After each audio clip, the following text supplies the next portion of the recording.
Okay guys, it is onion plant heading back day. So you'll notice these guys in the back, they still have their little black seeds attached. See if I can get my eye-hand coordination going here to the very ends. So they're starting to get really tall, and yes, I know a lot of these are very packed in here. I will either plant the ones that are fewer, like this little clump right here, or ones, kind of like this that have, there's like probably 7 or 8 plants in there. I might separate, and then these ones that aren't quite as seeded down into the soil as they should, I may pull apart and plant individually. There's a couple here that did not make it into the ground very well, and you can see the roots and stuff like that. So they may or may not make it before I can get out there and plant them. So, oops, I missed this one. So basically what I've been doing is going and giving these guys a little haircut, and it's pretty easy. I'm trying to stay within like 2 or 3 inches. And, green onions at this stage are kind of like chives. You cut them, they'll come back. But I don't want to take too much off of them so that they have to redo themselves all the time. So basically what I've just been doing is, kind of gathering them up with my left hand. Of course, I'm holding the camera right now. Just grabbing it up with my hand, and then with my thumb and forefinger just kind of pinching off the tops. And there's my little thing, my little pile there of heads. And so I got this little row pretty much done. This guy still has to. I missed this one because he's so long and lanky.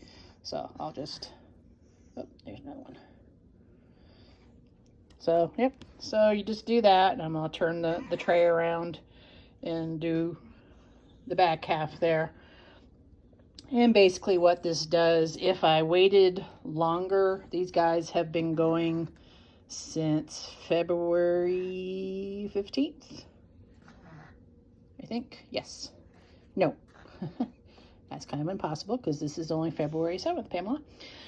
January 15th. So 16, 18, so about 2.5 weeks. That's how long they've been going. If I waited a little bit longer, and I know a lot of people do wait until they're a little bit larger, especially as thickly sown as some of these guys are, they would be such a tangled mess. I couldn't get to them very easily. So I'm doing them now, and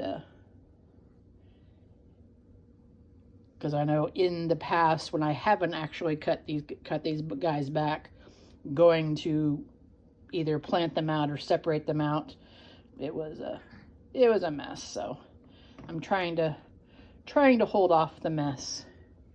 And there's Mr. RJ trolling for birdies. And then there's Pearl. Yeah, Pearl. Yo. Yes, I came out and found Miss Pearl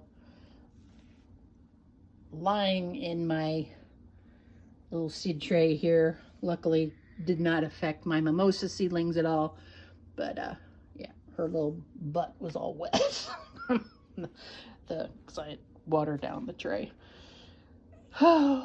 Living with cats and being a plant person is not always comfortable. And then there's my little dragon fruit seedlings. They're coming along. Again, still have to read up on what the heck I'm going to do with 15, 16 dragon fruit seedlings. Alright, just wanted to show you that quickie. Behold, the green thumb of pinching back. My entire thumb smells like green onions. And my kitchen does kind of like too. which is not a bad smell. But, yay. Ooh, I need a manicure, don't I? Okay, so I just noticed I hadn't actually posted this video yet. This is, let's see, I pinched back these onion seedlings on February 7th. They were planted on January 15th. And this is now February 15th, so a little over a week. Happy Valentine's Day, by the way. And you can kind of sort of see that, you know, me pinching them back didn't really affect them a whole heck of a lot. And they're even more of a wild and crazy mess now than when they were smaller. It's like, hello. So I have elected to just leave the mess, and luckily each of these is planted into one of these little 4-pack trays that I've collected over the years. So I'll just take 1 pack at a time and see what I can do with it when it comes time for me to plant them, which isn't quite yet because I'm sure we still have plenty of cold weather. So I'm going to earmark March 15th as the date for me to actually plant these outside, but I might, especially with the clumps that are a little bit larger than others, like there's one and these guys over here, I may try and separate them out into their, at least, maybe not singly, but I may try doing the Charles Dowding thing of multi-sowing and kind of leave like clumps of 3 or 4 or something like that to grow together to see if, because he claims that plants like onions and turnips and radishes and things like that, beets, seem to do better if they're actually grown in a clump together. Don't know if that's gonna come about, but you know, I may do some singly and some multi-sown kind of deal, so we'll see. I'll give a little update as it comes closer to me to plant them out. And dragon fruit, and RJ, and Pearl. Hello, look up. Yeah, yes, we're very happy we had canned food. But yeah. So yeah, I've been reading and seeing a lot of videos about people saying that if you pinch back onions, it sets them back. Well, evidently my onions didn't get the memo because they're growing back. Some of them are twice as long as they had been, so. All right. Onion Saga part whatever. To be continued.